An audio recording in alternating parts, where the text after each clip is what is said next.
Oh, ayun na nga.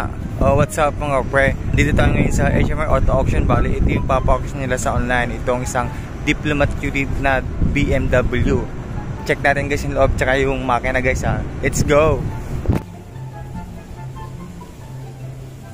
Yan guys, bali may dent siya. Yan.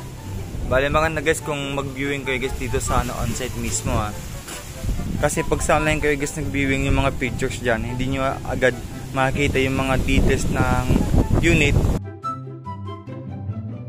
At para guys makita yung buong details ng unit, is punta lang kayo sa hmr.ph kung saan makikita nyo lahat ng odometer, kung anong kulay, tsaka kung saan yung last registration nya, at tsaka kung saan yung field office guys. Ayan, punta lang kayo guys sa hmr.ph. Bali ito yung link, ayan. And then other notes guys ng Diplomatic is vehicle is this unit is subject to import duties and taxes. Willing bidder to process BOC or BIR payment number sales invoice to provided.